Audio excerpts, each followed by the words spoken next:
Hello, friends! Today I will tell you about the storyline of a thriller released in 2013 called Escape Plan. The film takes place in a federal correctional institution in Colorado. One of the prisoners burns the pages of the Bible and then draws soot on the wall. At this time, he is warned about an attack being prepared for him. And when it happens, the man manages to fight back, but he is sent to a punishment cell. Returning to the cell, he prepares a sticky mass of toilet paper and carefully examines the milk carton and then asks the guard what time it is. The guard is surprised but calls the exact hour and then calls his partner for a smoke break. The prisoner counts the seconds of his absence. At this time, a car explodes in the parking lot in front of the prison. The commotion begins. Judging by the video cameras, all the prisoners are in place. But after entering the cell, the guard does not find his ward there. Firefighters extinguish a burning car. One of them gets into a car that has arrived, takes off his firefighter's uniform, and turns out to be a fugitive. The people in the car greet him and then drop him off at the side of the road by the road phone. The police immediately notice a man in an orange jumpsuit. The news of this is spreading rapidly through the surrounding areas, and many police cars are leaving for the place. But the fugitive remains absolutely calm and raises his hands. The prison warden is introduced to Ray Breslin, co-owner of an independent security company run by his partner Lester Clark. The Federal Bureau of Prisons hired them to inspect correctional facilities across the country. Over the past 7 years, he has been in almost all high-security prisons. Ray managed to escape from 14 maximum security prisons and even wrote a book about it. And now he tells us what the problem of this prison is. 3 things are necessary to escape: to know the building plan, to study the routine of the guards, and help from outside or inside. The weak point here is the punishment cell. The punishment cell is located with an unprotected fire garage. To get into the punishment cell, you had to make enemies. The institution lacks staff, and instead of 2 guards, he was accompanied by 1. While Ray was in the cell, the guard left to smoke for 7 whole minutes. It remained only to organize a diversion at this time. How do I find out the code? The milk carton contains a thin layer of laminated film. It remains only to remove the film and attach it to the combination lock. Then the prints will show which buttons were pressed. While getting lunch, Ray locked the gear door lock and got to the combination lock. After rewinding the video at the security post, he covered his tracks, and he still had a minute to get to the garage. So the firefighters took him out of prison. The caretaker had only one question left: what normal person would voluntarily go to prison? Next, we are shown Los Angeles, California. Breslin's company is contacted by a CIA employee, Jessica Mayer, who offers Ray to test an illegal commercial secret prison for especially dangerous criminals. The difficulty is that this institution is funded by private individuals, so no one will know the location of Breslin. Ray's colleagues Abigail Ross and Hush don't like it, but the ambitious Breslin agrees to this offer. After 24 hours, the man should be picked up from the specified place, New Orleans, Louisiana. Ray is being prepared for implementation. Now he is the Spanish terrorist Anthony Porthos. He is given an evacuation code that should be reported to the warden if something goes wrong, and a tracker is implanted under the skin of his hand. Ray calmly goes outside, but he is knocked out with a stun gun and thrown into a minibus. Masked men discover the beacon, cut it out, and destroy it. Then they inject him with some kind of drug. He sees everything that follows as if in a delirium: a helicopter, a fight, and a guy who is thrown out right on the fly. A man wakes up in a cell with glass walls. There are the same cameras around in which there are a lot of people. Breslin is shocked by the scale and strangeness of the prison. The new arrival is being watched by Warden Willard Hobbs. When meeting Ray, he refutes all the details. There is no other boss here, and no evacuation code is in effect. Breslin's colleagues are trying to find him, but there are no traces. Ray studies prison morals. They are very tough. The guards wear masks and mercilessly beat prisoners for any offense. One of the authorities decides to probe the newcomer, but Emil Rottmayer stands up for him, who says that he was once the bodyguard of a world-class bank fraudster, Victor Mannheim, who likes to take money from the rich and give it to the poor. He is friendly to Ray and offers his help in case of anything. On Hobbs's desk is a book by Ray Breslin about the safety of correctional institutions. Ray asks Emil to help him get into the local punishment cell.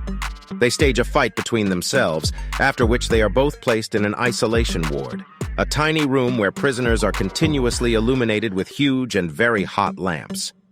Ray notices that the floor in the insulator is attached with steel rivets. Abigail Ross and Hush demand that Clark find and bring Ray back. He promises to do it under pressure. Breslin is visited by a doctor, and he reminds the man of the Hippocratic Oath. After leaving the punishment cell, Ray asks Rottmayer to get him a piece of metal, and for this he will pull him out of this place. Then Rottmayer asks for an interrogation. The sadist who has lost patience orders to use waterboarding. Emil, recovering, manages to remove a large metal rivet from the floor. This is what you need. Ray tells Emil about the purpose of his stay here. He assumes that the prison is built somewhere underground or in a cave. He needs to get into the punishment cell again. There, he will reflect the light from the lamps with a polished piece of metal, warm up the rivets, and be able to penetrate under the floor. They get into a fight with Javid and end up in the isolation ward, where Rottmayer fakes a tantrum, distracting the guards while Ray removes the rivets and gets into the plumbing, and then gets out through it. However, once upstairs, Ray discovers that he is on board a huge ship in the middle of the ocean. He realizes that he will not be able to escape and returns back to the punishment cell. Hobbs contacts Clark, who gives the prisoner's real name and asks him to make sure that Ray stays in prison forever. In addition, big failures have begun in the banking sector, which cannot be solved without Mannheim, so the caretaker will have to use all his strength to find out where he is. And to do this, you need to put pressure on Rottmayer and Breslin. The guards start beating Ray and won't let him sleep. Emil tries in every way to support his friend. One day, Breslin admits that he used to be a lawyer. The guy he put in jail promised him revenge. He escaped from prison and killed Ray's family. Emil urges Ray not to give up, to get out and take revenge on the one who sent him here. Ray can't find any blind spots, but nevertheless studies the habits of the guards. Later, he tries to find out from Dr. Kyrie where they are on the globe, but he refuses to talk. Then Ray makes a sextant from improvised materials and glasses, with which you can set the latitude. But for this, you need to get outside. At this point, Hobbs decides to isolate Breslin from all the prisoners. He admits that he built his prison based on his book. Ray promises that he will get information about Mannheim from Rottmayer, after which Hobbs lets him go back. Rottmayer asks Javid for help, promising to help him escape from prison. Javid informs Hobbs about the impending escape, and the caretaker in return allows him to hold a prayer in the open air. After going out for night prayer, Javid uses a sextant to set the latitude at which the ship is located. The water flows counterclockwise, so it's north. The new prisoner named the exact date of his imprisonment, November 14th. There is warm air and rain on the top. According to all these signs, Ray calculates that the ship is located near the coast of Morocco. Rottmayer knows a guy in Casablanca who owes him his life, but how do I send him a letter?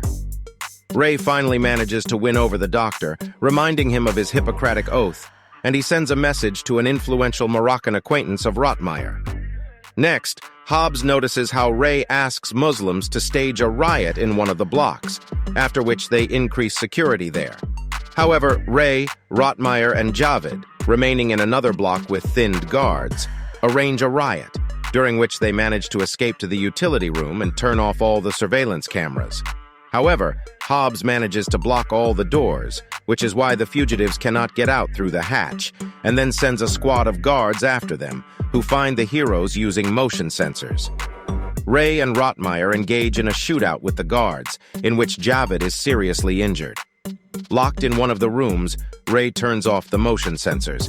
Then he orders Rottmayer to climb up, and he goes to the engine room to turn off the power supply system and unlock the doors. The guards following him, led by Hobbs, kill Javid. However, Ray manages to break into the engine room and de-energize the ship. When Rottmayer climbs onto the deck, his friend's helicopter hovers over it, starting the shelling of the ship and the guards. A bullet finds one of the machine gunners, and Rottmayer, who has reached the helicopter, takes his place. Meanwhile, Ray, hiding in the engine room, waits for the compartment to fill with water and the system of its discharge to work. Together with the water, Ray is thrown into the open ocean, under the bottom of the prison ship. Breslin, who has floated to the surface, is noticed by Rottmayer from a helicopter and drops a rope ladder to him. Hobbs, who appeared on deck at that time, opens fire on the helicopter. But Ray shoots a pistol dropped to him by Rottmayer at tanks with flammable liquid, resulting in an explosion, from which Hobbs dies. After that, the helicopter takes off and lands on the coast of Morocco. A car pulls up to the fugitives who landed on the shore, in which there are two of Rottmayer's henchmen, as well as Jessica Mayer. It immediately turns out that Rottmayer is Victor Mannheim, and Jessica is his daughter. It turns out that she specifically sent Breslin to prison to get her father out of it. Ray also learns from Jessica that his partner Lester Clark was fully aware of what was happening. Breslin learns from Abigail that Clark betrayed him. Lester was offered to lead a huge prison network, but only if Ray could not get out of it, thereby proving that this prison network is invulnerable. That is why he himself organized Ray's imprisonment in an experimental prison and did everything so that Breslin would never get out of it. It also turns out that Clark has disappeared. However, Hush finds him in Miami and puts him to sleep in the car. When Clark wakes up, he finds himself locked in his car inside a standard container, which is among hundreds of exactly the same faceless containers on board a huge container ship in the open ocean.